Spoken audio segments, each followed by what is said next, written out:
बिस्मिल्लाहिर्रहमानिर्रहीम वशारिकहुम फ़ी अमवालिन वल औलाद वईदहुम वमा यईदुहुमुश्शैतानु इल्ला गरूरा। हर किस्म की हम्द व सना के मुकफ़ा मुसज्जा कलिमात अल्लाह वहदहु ला शरीक की बाबरकत ज़ात के लिए, जिसने कुल कायनात को पैदा किया और कुल कायनात की सारी ज़रूरतों को पूरा किया। और उसके बाद मेरी और आप तमाम मुसलमानों की तरफ से अनगिनत बेशुमार दरूद व सलाम इमामुल अंबिया खतीबुल अंबिया खातमुन नबिय्यीन रहमतुल लिल आलमीन शफीउल मुज़निबीन सय्यदुल अव्वलीन वल आखिरीन जनाब मुहम्मदुर रसूलुल्लाह सल्लल्लाहु अलैहि वसल्लम की ज़ात अक़दस पर और आपकी आल पर। मोहतरम सामीन हज़रात, तो इसीलिए रसूलुल्लाह सल्लल्लाहु अलैहि वसल्लम ने 1450 साल पहले हमें बता दिया है कि जब भी कोई खाने की चीज़ हो बिस्मिल्लाह पढ़ कर उसको ढांप दें। जब आप बिस्मिल्लाह पढ़ कर उसको ढांपेंगे तो फिर ये शयातीन उसमें से ना कुछ निकाल सकते हैं ना उसमें कुछ डाल सकते हैं।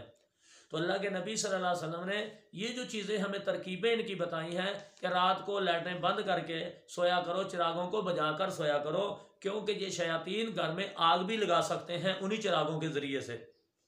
तो इसीलिए ये अक्सर लोगों के कहते हैं यार कोई वजह नहीं बनी, पूरा गोदाम जल गया, पूरी दुकान जल गई, तो इनको चाहिए कि रात को मेम जो है उसको बिस्मिल्लाह पढ़कर ऑफ कर कर आएँ ताकि ये इंदा से ये बचते रहें। ये मैं तो लोगों को ये हर इनकी तदबीरें जो हैं ये बचने की इनको बताता हूँ गाहे बगाहे, लेकिन आप लोगों को भी चाहिए जो मेरे ज़हन में ना आए, आपके ज़हन में कोई सवाल हो तो वो कमेंट्स में कर लिया करें या वैसे कॉल करके पूछ लिया करें। इसलिए ये खैर खाई का दीन है, हर एक की खैर खाई करनी हमारे उलमा पर यह हमारी जिम्मेदारी है, क्योंकि ये अमानत है। अल्लाह के नबी सल्लल्लाहु अलैहि वसल्लम ने फरमाया था बल्लिगु अन्नी वलौ आया, पहुँचा दो मेरी तरफ से अगर तुम्हें एक ही आयत आती है। तो जिसको 30 बारे कुरान के आते हैं उसको 30 बारे ही इन लोगों तक पहुँचाना ये अल्लाह की तरफ से अमानत है और रसूल सल्लल्लाहु अलैहि वसल्लम का हुक्म है, उनकी अमानत है, इसको आगे पहुँचाना हम सब की जिम्मेदारी है। अच्छी अच्छी बातें लोगों में फैलाओ और बुरी बातें, शिरक वाली बातें और ये नाउमीदी वाली बातें, ये हमको ये कुफ्री अक़ायद, ये नज़रियात वाली बातें हमें नहीं फैलानी चाहिए। अल्लाह उसके रसूल की जो बातें हैं वही फैलानी चाहिए, उसी पर लोगों को उसी डगर पे लाना चाहिए।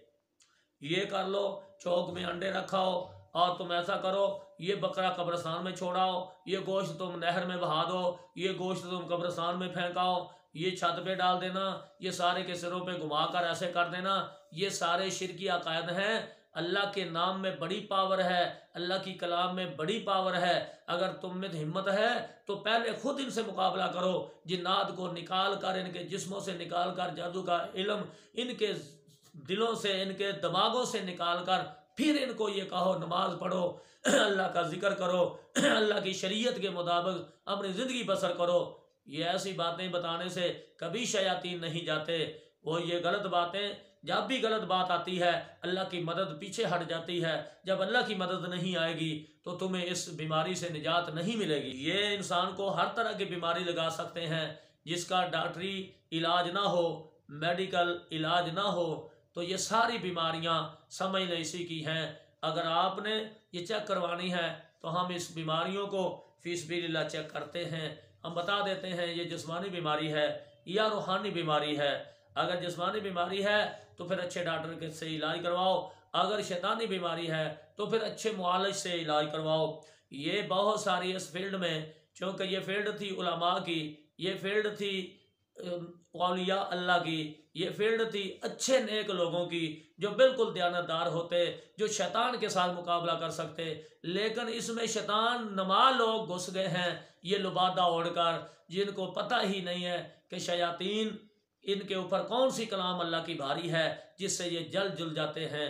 अब ये शिरकिया कलेमात और जादू के कलेमात, ये तिलिस्म पढ़कर ये बातें तो ख़त्म इससे नहीं होती, ना ये चीज़ होगी। ये हमल ज़ाया कर सकते हैं, करते भी हैं, और ऐसी बहुत सारी मेरे पास इलाज अल्हम्दुलिल्लाह किए।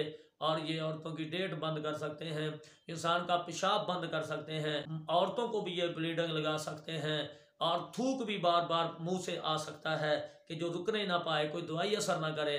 कोई ऐसी बीमारी जो मुसलसल चलती है तो ये टेस्टों में इनकी बीमारी नहीं आती, इनकी बीमारी हमारे टेस्टों में इंशाल्लाह आती है। जब हम अल्लाह का कलाम पढ़कर किसी को पानी पिलाते हैं, उसमें उस बीमारी का हम एनालिसिस करते हैं, तो फिर पता चल जाता है कि इसको ये बीमारी है। तो किसी का भी कोई सवाल हो, किसी तरह का हो, अल्हम्दुलिल्लाह वो करें। और मैं तो सर्जन हूँ, इसका ऑपरेशन करता हूँ इन मर्दों का। मेरा ऑपरेशन 2 घंटे, 3 घंटे, 4 घंटे, 5 घंटे, 6 घंटे तक भी मेरा ऑपरेशन चला है। अल्हम्दुलिल्लाह मैं बीमारी को जिस्म से निकाल कर फिर ही सांस लेता हूँ। उतनी देर तक मैं मरीज़ को छोड़ता नहीं जितनी देर मैं एक मरीज़ का सिर्फ इलाज करता हूँ। मैं सारे को बैठा कर नहीं करता। एक मरीज़ का इलाज, जो मरीज़ है उसकी पूरी फैमिली को बैठाता हूँ, सारी फैमिली को एक ही दफ़ा कवर करता हूँ। और मैं तकरीबन पहले चेक करता हूँ सभी घर के अफराद को, और फिर जिस में ये असरात होते हैं, जिस किस्म के, फिर उनका इलाज करके घर से आता हूँ। 3 घंटे लगें, 4 लगें, 5 लगें, एक ही टर्म में इंशाअल्लाह मैं इनके साथ शयातीन को और उनके जादू के अमल को ख़त्म करता हूँ। अगर बहुत ज़्यादा पुराना हो तो कम अज़ कम 2 या 3 दफ़ा जाना पड़ता है, लेकिन जो पहले उनकी तबीयतें ख़राब होती हैं वो दोबारा नहीं होती। अल्लाह ताला का ये फजल करम है कि अल्लाह ने मुझे ये समझ दी है, उसकी ये अमानत है, अब मैं फैला रहा हूँ।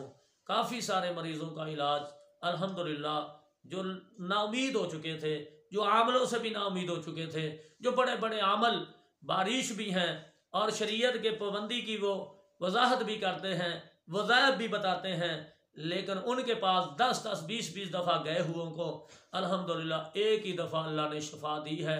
क्योंकि मेरा तरीका ये नहीं है कि मैं लोगों को इकट्ठा करूं, मैं को डेरा बना के बैठूं, क्योंकि मैंने मेहनत बराबर की है। इन लोगों का मैं तनकीद नहीं करता, वैसे मैं कहता हूं इन लोगों ने उस्ताद की मार नहीं खाई।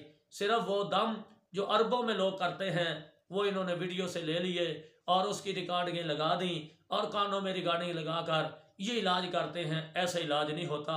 अपना इल्म, अपनी मेहनत, अपना इसके लिए जो तदबीरें होती हैं वो अपने इल्म से और अपनी मेहनत से उसको हासिल करना पड़ता है।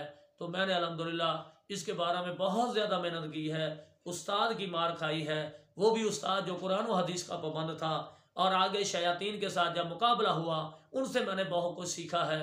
तो लिहाजा ये चीज़ दयानतदारी आदमी की समझ हो तो फिर अल्लाह भी उसकी मदद करता है। अल्लाह भी उसके दिल में अच्छी अच्छी बातें, अच्छी अच्छी तदबीरें इनको निकालने की डाल देता है, अच्छी अच्छी पढ़ाइयों का इल्हाम इसके दिल में कर देता है। ये पढ़ाई करो, इस पर इसके ऊपर ये तय करो। ये अल्लाह ताला की मदद होती है ख़ास, क्योंकि लकुल्ले फ़िरौन मूसा, हर फ़िरौन के लिए अल्लाह ने मूसा को पैदा किया है। तो लिहाजा इंशाअल्लाह मुझे कभी ये मायूसी नहीं हुई और ना किसी को मायूसी हुई है। हाँ जी, अगर 100 से 5 मरीज़ नहीं भी ठीक हुए तो उनका और अल्लाह का मामला है, लेकिन मैंने कभी अपनी मेहनत में कोताही नहीं की। अल्लाह ताला हम सब का हामी और नासर हो। हमारे साथ अगर आपका करना है, हमसे मशवरा अगर करना चाहें कमेंट्स में कर लें, कॉल करके कर लें, ये ऊपर नंबर आता है। अल्लाह हम सब का हामी और नासर हो। अल्लाह ताला से दुआ है अल्लाह तमाम मुसलमानों को ज़मीन में किसी भी हिस्से पर मौजूद हैं, बीमार हैं या किसी भी बीमारी में मुब्तला हैं या वो किसी भी परेशानी में हैं, अल्लाह उन सब की परेशानियों को दूर कर दे, अल्लाह उनकी बीमारियों को दूर कर दे, उनके शर्म पर्दों को रख ले। अल्लाह तमाम मुसलमानों को सेहत वाली, ईमान वाली, नेक अमाल वाली, भरपूर नेमतों वाली, सुकून और चैन अमन वाली, हर किस्म के फितनों से पाक, हर तरह की आजमाइश से पाक लंबी ज़िंदगी ता फरमा। अल्लाह हम सभी मुसलमानों को ईमान पे ज़िंदा रखना, ईमान पे मौत आए, मरने के बाद नेक लोगों में शामिल फरमाना। अल्लाह अपनी रहमत से हमें जहन्नम से बचाना। अल्लाह अपनी रहमत से हमें जन्नत में अपने नबी हज़रत मोहम्मद करीम सल्लल्लाहु अलैहि वसल्लम के पास पहुँचाना, वहाँ जगह देना। जितने भी हमारे मुसलमान फौत हो गए हैं, अल्लाह सब की कब्रों को जन्नत का बगीचा बना। अगर कोई कब्र की सख्ती में मुब्तला है, अल्लाह हम दुआ करते हैं अल्लाह उनकी सख्ती दूर करके उनकी कब्र में सुकून अता फरमा, उनकी जन्नत को, उनकी कब्र को जन्नत का बगीचा बना। आमीन सुम्मा आमीन या रब्बुल आलमीन।